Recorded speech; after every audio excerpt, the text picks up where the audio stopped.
होता है तो उस धन से हमारी पार्टी अपने संगठन को चलाती है और चुनाव आदि भी लड़ाती है। ये आप लोगों को अच्छी प्रकार से मालूम है।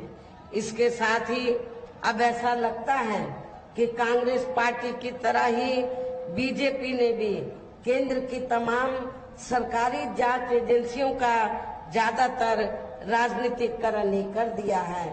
इसके अलावा देश के किसान वर्ग भी वर्तमान बीजेपी की सरकार में शुरू से ही अपनी विभिन्न समस्याओं को लेकर काफी ज्यादा दुखी व परेशान रहे हैं और अभी भी हैं। जबकि यूपी में 4 बार हमारी पार्टी की रही सरकार ने इनके हितों का भी हर स्तर पर पूरा ध्यान रखा है। आप लोगों को मालूम है कि जब भी उत्तर प्रदेश में बीएसपी के नेतृत्व में सरकार बनी है तो हमारी पार्टी की सरकार ने अपनी हुकूमत के दौरान किसानों को खेती करने के लिए समय से व सस्ते साधन उपलब्ध कराए हैं और उनकी फसल का भी हमारी पार्टी की सरकार ने उचित दाम दिया है। इतना ही नहीं बल्कि केंद्र में पूर्व की रही कांग्रेसी सरकार की तरह ही वर्तमान भाजपा सरकार में भी इनकी जातिवादी, हीन, सांप्रदायिक एवं पूंजीवादी सोच व नीतियों के चलते ही पूरे देश में सर्व समाज में से खासकर गरीबों, दलितों, आदिवासियों, पिछड़े वर्गों, मुस्लिम एवं अन्य धार्मिक अल्पसंख्यक समाज के लोगों का भी पूर्ण रूप से विकास व उत्थान आदि नहीं हो सका है। और इस संदर्भ में वैसे आप लोगों को ये मालूम है कि पूरे देश में यहाँ दलितों, आदिवासियों एवं अन्य पिछड़े वर्गों का सरकारी नौकरियों में वर्षों से अधूरा पड़ा आरक्षण का कोटा भी अभी तक पूरा नहीं भरा गया है। विशेषकर एससी व एसटी वर्गों के सरकारी कर्मचारियों का पदोन्नति में आरक्षण भी अब काफी हद तक प्रभावहीन ही बना दिया गया है। और इतना ही नहीं, जब समाजवादी पार्टी की यूपी में सरकार थी तो समाजवादी पार्टी की सरकार ने इन वर्गों के सरकारी कर्मचारियों का पदोन्नति में आरक्षण बिल्कुल खत्म कर दिया था। ये भी आप लोगों को मालूम होना चाहिए। ऐसी स्थिति में दलितों और आदिवासियों को एक भी वोट समाजवादी पार्टी को नहीं देना है। साथ ही केंद्र व राज्यों में भी विरोधी पार्टियों की रही सरकारों में इन सभी वर्गों को प्राइवेट सेक्टर में आरक्षण दिए जाने की व्यवस्था किए बिना ही इनकी सरकारों के ज्यादातर सरकारी कार्य अब प्राइवेट सेक्टर के जरिए ही इनके बड़े बड़े पूंजीपतियों व धंधा सेठों आदि को ही दिए जाने के कारण अब इनको पूरे देश में आरक्षण का बहुत कम ही लाभ मिल पा रहा है। इसी प्रकार इनका अन्य और मामलों में भी शोषण व उत्पीड़न आदि होना अभी तक भी बंद नहीं हुआ है। इनके साथ साथ मुस्लिम व अन्य धार्मिक अल्पसंख्यक समाज के लोगों की भी हालत हर स्तर पर यहाँ काफी ज्यादा खराब व दयनीय बनी हुई है, जिसका काफी कुछ खुलासा सच्चर कमेटी की रिपोर्ट में भी किया गया है।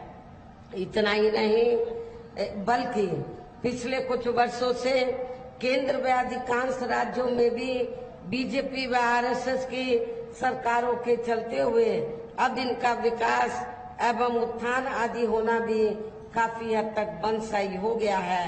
आए दिन इन पर खासकर हिंदुत्व की आड़ में हो रही जुल्म जाति भी यह काफी ज्यादा चरम सीमा पर पहुंच चुकी है। इनके साथ साथ अपर कास्ट समाज में से विशेषकर गरीब लोगों की भी हालत हमें कोई खास अच्छी नजर नहीं आती है। इनकी गलत कृषि नीतियों के कारण किसान वर्ग भी आए दिन आंदोलित ही रहता है। साथ ही इनकी गलत आर्थिक नीतियों की वजह से देश की अर्थव्यवस्था पर भी इसका काफी बुरा प्रभाव पड़ रहा है। जिससे यहाँ विशेषकर छोटे एवं मध्यम वर्गीय व्यापारी वर्ग भी काफी ज्यादा दुखी व परेशान हैं। और अब केंद्र में पूर्व की रही सरकारों की तरह वर्तमान भाजपा सरकार में भी यहाँ पूरे देश में गरीबी, बेरोजगारी एवं महंगाई आदि भी लगातार काफी ज्यादा बढ़ रही है। देश में हर स्तर पर फैला भ्रष्टाचार भी अभी खत्म नहीं हुआ है। ऐसे में अब आप लोगों को देश में हो रहे लोकसभा चुनाव में कांग्रेस, बीजेपी व इनकी सहयोगी पार्टियों को भी केंद्र की सत्ता में आने से जरूर रोकना है, जिनकी गलत नीतियों व गलत कार्य प्रणाली आदि को आप लोग काफी हद तक आजमा भी चुके हैं।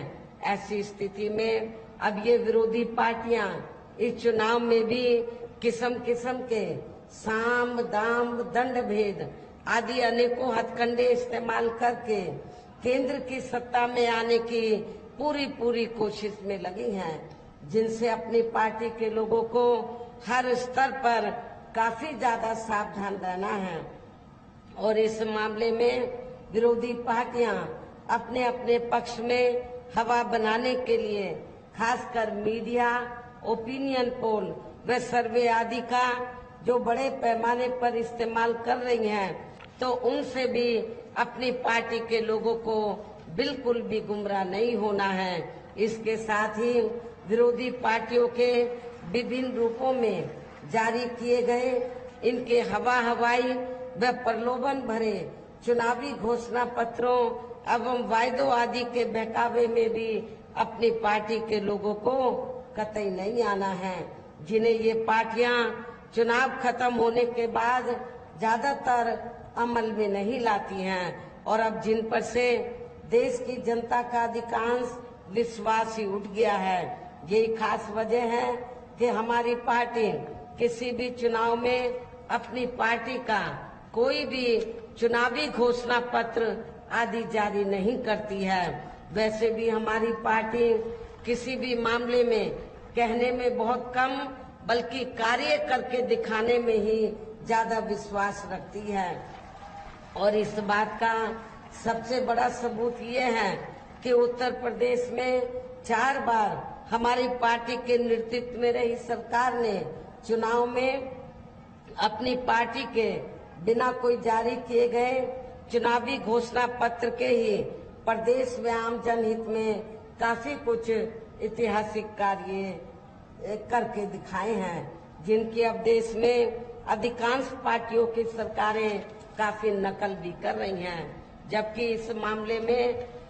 इस मामले में हमारी पार्टी का ये कहना है कि यदि इन पार्टियों के स्थान पर केंद्र में हमें अपनी पार्टी की सरकार बनाने का मौका मिलता है, तो तब फिर हमारी पार्टी की बनी सरकार केंद्र में यहाँ तक रही सभी विरोधी पार्टियों की सरकारों की तरह केवल हवाई व कागजी कार्य आदि नहीं करेगी, बल्कि उत्तर प्रदेश की तरह ही जमीनी हकीकत में ठोस कार्य करके दिखाएगी। और इस संदर्भ में खासकर मैं ये कहना चाहूंगी, केंद्र द्वारा देश में पिछले कुछ समय से अति गरीब परिवारों को अस्थायी तौर पर फ्री में जो थोड़ी सी खाद्य सामग्री आदि दी जा रही है, तो उससे इनका यानी कि गरीब लोगों का स्थायी तौर पर भला होने वाला नहीं है। लेकिन ये थोड़ा सा फ्री में राशन देकर बीजेपी व आरएसएस के लोग क्या करते हैं, जब चाहे देश में छोटा चुनाव हो, किसी भी राज्य में या बड़ा चुनाव हो, तो इसकी आड़ में बीजेपी व आरएसएस के लोग गरीब लोगों का जो वोट है उसको बनाने का प्रयास करते हैं, ये कहकर कि केंद्र की सरकार ने तुमको फ्री में राशन दिया है, जबकि इसमें रत्ती भर भी सच्चाई नहीं है। मैं आप लोगों को, गरीब लोगों को ये बताना चाहती हूँ कि आप लोगों को जो फ्री में थोड़ा सा राशन आदि दिया जा रहा है, तो ये आप लोगों के अपने खुद के पैसे का है, क्योंकि पूरे देश की जनता जो केंद्र की सरकार को टैक्स देती है और टैक्स के जरिए हाइकिंग, कैंपिंग, साइकिलिंग।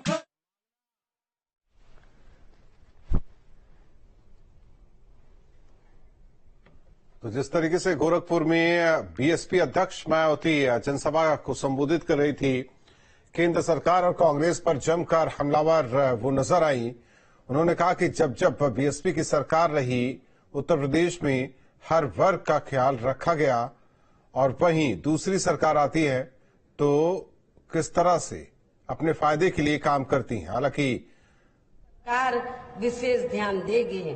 साथ ही देश में पिछले काफी वर्षों से आए दिन बढ़ रही गरीबी, बेरोजगारी व महंगाई आदि से भी जनता बहुत ज्यादा दुखी व परेशान है, जिसे भी आर्थिक नीतियों में तब्दीली करके जरूर दूर किया जाएगा। हिंदुत्व की आड़ में, धर्म की आड़ में भी पिछले कुछ वर्षों से खासकर मुस्लिम समाज के लोगों का द्वेष की भावना से जो इनका काफी ज्यादा शोषण व उत्पीड़न आदि किया जा रहा है, तो उसे भी जरूर रोका जाएगा। और ये सब हमने अपनी यूपी की रही सरकार में करके भी दिखाया है। आप लोगों को मालूम है कि जब उत्तर प्रदेश में जब भी बीएसपी के नेतृत्व में सरकार रही है, तो मेरी हुकूमत में कोई भी हिंदू मुस्लिम दंगा फिसाद नहीं हुआ है। अमन चैन का वातावरण कायम रहा। इसके अलावा हमने यूपी में सर्व समाज में से गरीब एवं बेरोजगार लोगों को बेरोजगारी भत्ता आदि न देकर उन्हें बड़ी तादाद में रोटी रोजी के साधन भी उपलब्ध कराए हैं। जो अब ये कार्य भी अधिकांश ठंडे ही पड़े हैं, जिनको फिर केंद्र में बीएसपी की सरकार बनने पर प्राथमिकता दी जाएगी। कहने का तात्पर्य ये है कि देश में इस समय हो रहे लोकसभा चुनाव में विरोधी पार्टियों के जारी किए गए उनके हवाई व प्रलोभन भरे चुनावी घोषणा पत्रों आदि के बहकावे में अब यह खासकर देश के अति गरीबों, मजदूरों, बेरोजगारों एवं अन्य मेहनतकश लोगों को बिल्कुल भी नहीं आना है।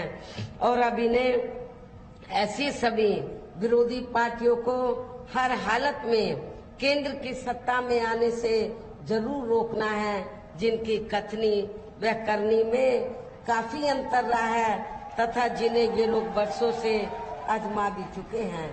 ऐसे में अब मेरा यही कहना है कि आप लोगों को अपने खुद के व अपने प्रदेश, क्षेत्र एवं देश के भी हित में अपने वोटों को या कांग्रेस, बीजेपी व अन्य विरोधी पार्टियों को न देकर केवल अपनी एकमात्र हितैषी पार्टी बहुजन समाज पार्टी को ही देना है। जो ये पार्टी उत्तर प्रदेश की तरह ही देश में भी अपनी पार्टी की सरकार बनने पर फिर पूरे देश में यहाँ अपनी पार्टी की सर्वजन हिताय व सर्वजन सुखाय की नीतियों पर आधारित इस सरकार चलाएगी।